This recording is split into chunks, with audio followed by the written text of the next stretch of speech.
yeah, whoa. Look, they can never keep me down, I'm going. And if I ever fail, just know I'll go again. I never quit, cause I know that every loss may lead to another win. I'm going up. I bet when I land, they gonna tell me it's lucky. Hello, everyone. Welcome to the spot. I'm Tiffany. And I'm Ron. And today we had the pleasure of speaking to two more Ghost stars, Gianni Paolo, who plays Braden, and Lovell Adams Gray, who plays Dru. You guys got to check out this interview. It was cool. Two brothers are excellent. They might have given us some tea too, so that you may want to check that out because there may be a premonition or two. Check it out. Well, hi, I'm Tiffany from the spot. I'm Ron Johnson with the Spot Real Talk. Ladies first. Thank you, Ron. That's a crazy voice. Oh my God. Well, if you want to use it, just let me know anytime. I want to ask you about Braden because I saw episode 408 and I see that Braden has taken a darker turn, and I just wanted to know, like, what has led to this? Is it the love for Elle? Is it the Coco? Or we should have seen this coming because this was bound to happen anyway. I think it was bound to happen, but I think it was a combination of everything: the life, his family, his uncle, Elle. It was just like a perfect storm of like, I felt like Braden has always had this in him, and now it's just out of him. Like now it's finally come out, and I felt like the Coke is just like a vehicle to like get it out of him, you know? So I always said this, like, if you've seen him go into a trap house 2 seasons ago and blow someone's head off, you'd be like, whoa, that kind of doesn't make sense for him. Now it's like, oh yeah, he's out of control. Like we've earned it up to this point. So I think the writers did an amazing job of like making it an earned thing where it makes sense, where people aren't like jarred, you know? Mm-hmm. But you just talked Tariq off the ledge from killing the cop though. So you were being reasonable in that scene, and then it was jarring. Sure. I think the cop thing's a different thing because, you know, you're killing someone who's also dirty. So you don't know where stuff is, what he has on anyone. I think killing a low level drug dealer is a lot different than killing a cop for sure. But yeah, he's still out of control. Like he's still not in his right mind, but I think it's a good way to get him to just be darker, you know?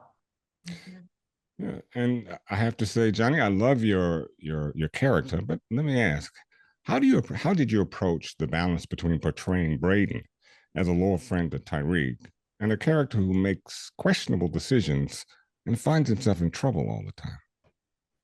I would say the hardest balance for me wasn't really that. It was more of like the balance between Braden being funny because he is the comedic relief of the show, and Braden being dark.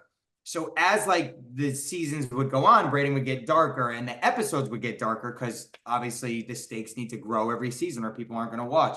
So like Courtney or Brett, they would come to me and be like, oh yeah, this is like a really dark episode. You do this, but we still need some funny in here. And I'm like, oh my God, I throw my uncle off the roof. Like, how am I going to be funny? So that was kind of always the thing that was not toughest, but like the most fun for me to have to crack and figure out, because there's so many different ways you can do a scene. I could come in a room and I could be dead serious, like, oh no, Tariq, we need this.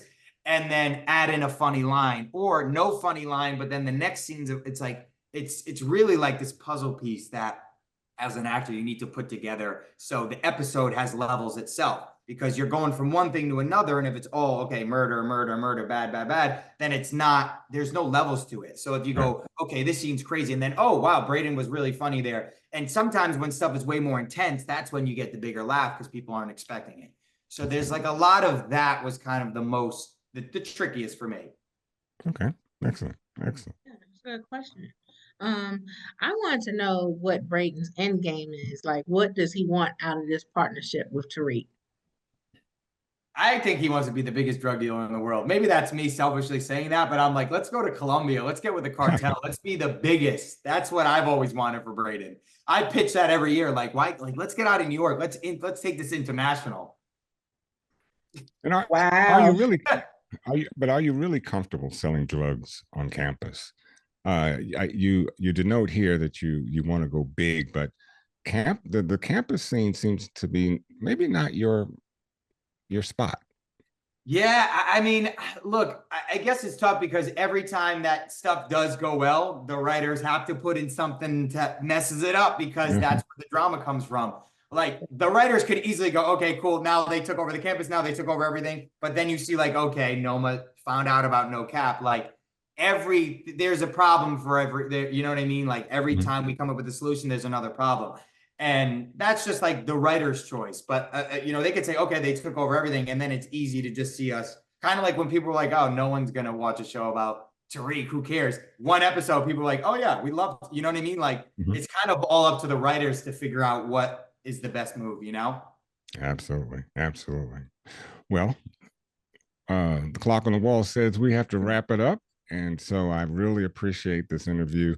You are one of our favorite characters here on the Spot Real Talk. I want to let you know that. Thank you so much. So kudos to you, and just thank you so much for just giving us this few minutes of an opportunity with yourself. Thank you, guys. I appreciate it. And I do watch The Crew Has It. Thank you. Thank you. We're bringing it back. We're bringing it back. Good. I love the show. Thank you. Thank you. Have a good afternoon. Okay, my name is Tiffany from The Spot. And I'm Ron Johnson from The Spot. Okay, well, I'll get right into my first question.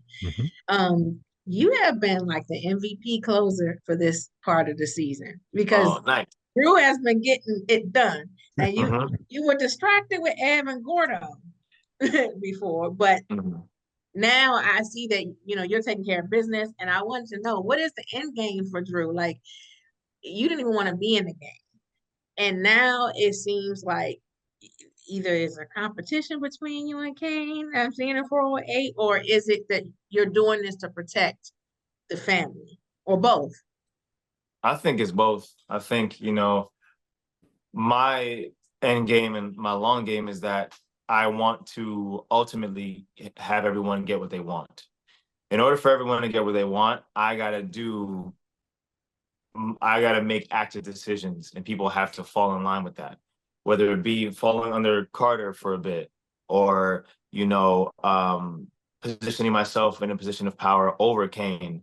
All these things will pay dividends for everyone in the long term.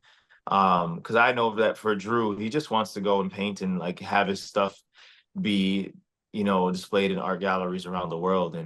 And I think there's a way for everyone to get exactly what they want. But right now we're under Carter, and we have to like not wiggle out from underneath him, but fall in line for just a bit and bide our time a little bit. Well, let me piggyback on that just a little bit. And I think I now understand what your father saw in you, but you were somewhat the more reserved or softer side of Dru earlier on. But here in the latter part, you are the ruthless, cunning character that we always thought Dru could be. And you've kind of evolved. How was that? What was that like for you? For me, being able to embody both sides of Dru, it was just like, for me, Dru is a very patient person, can be. And before, he was more of an observant, more passive player in his own life. And now after Poppy's death, after, getting shot, after so many like pivotal moments in his life, he's now decided to take a more active role in his own life and make decisions instead of having other people make decisions for him. He's now putting himself in a position to make bigger and better decisions that can affect real change in his life and other people's lives. And being able to embody those two parts in this journey for the last 4 years has been great, because it's also kind of been able to mirror in my life those things, being more of an active participant in my life, being more of a hero in my life instead of like just a narrator or something. Instead of watching and observing and waiting and being more quiet and more meek, it's been able to like, we're going to make this choice and we're going to do this choice and stick by that. And just, I think growing up as a man, like, has been really, it's been really easy to translate that into Dru's journey as well. Excellent. That's great. I wanted to ask you, I alluded to it in the beginning about basically the pissing match that was happening between Dru and Kane in 408. And I wanted to know, could you ever turn the gun on Kane? Could you ever see yourself pulling the trigger on Kane or even Monet? I don't think so, because I think it would only have to be if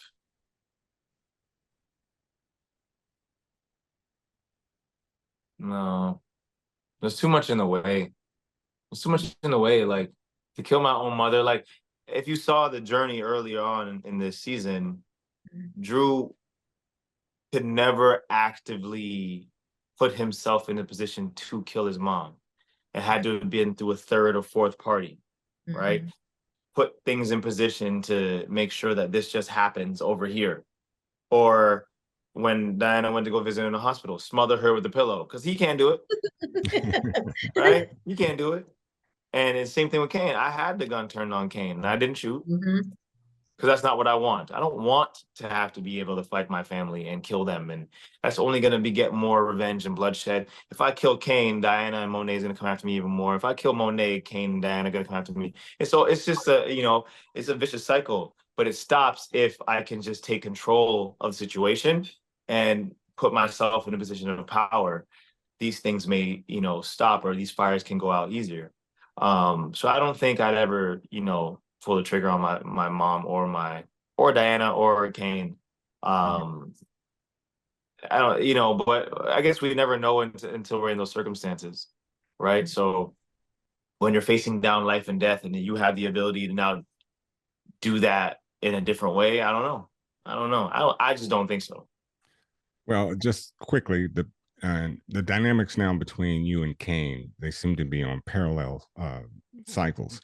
And who's going to take control if Monet leaves or is taken out of the game? Which two of you, it's going to rise to the top? I mean, this is a vicious fight that you have.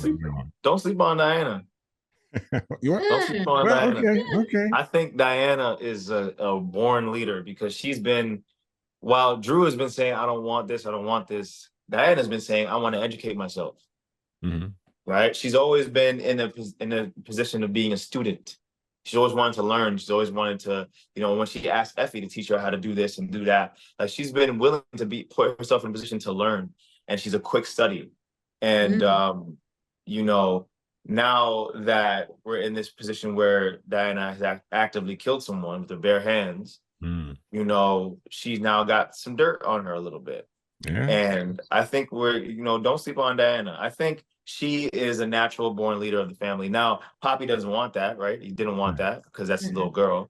But Monet, if we mirror the journeys, Monet has all the tools to teach Diana how to take over the game. When she decides she wants to retire, or she wants to put everything down or whatever and go do her own thing or take a vacation, she can put Diana in a position of power. And I think Diana would lead our family to a place where not only are we making money at the top of the drug game, but we're not taking that and put it into something that is actually a stronghold, a foothold in the community, in the city, where it's not going to be something that can, is fickle like drugs. It's like, nah, like, we have real estate now. We're in legit business now. We have, you know what I mean? I can see, because she's going to school for business and all stuff. Like, she literally has the mind to do it.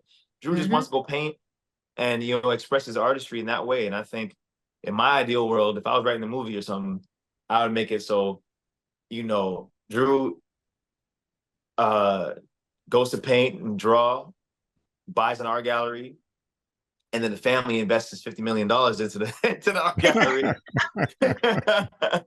And then, it goes that way. But that's just me. Well, I won't sleep on you, Dru, but that's an excellent answer. And no, I won't sleep on Diana. She has shown herself to be all of a Tejada's, that Tejada family. So I appreciate the answer, really. Yeah, she said she didn't want to be in the game, though. She said she and the baby, she wanted them out of the game. So, so I appreciate what you're saying about her going in another direction. She has the brains to, real estate and all of that. Maybe be a female ghost. Maybe. you know. Well, we look forward to it. I thank you so much, Lavel, for allowing us this opportunity. I wish you the best in your career and what you got coming up. And it's just been a wonderful time spent with you here. So I appreciate it. Thank you so much for your time. Thank you, Ron. You as well. And thank you, Tiffany. Take care, guys. Thank you. Take care. Bye-bye.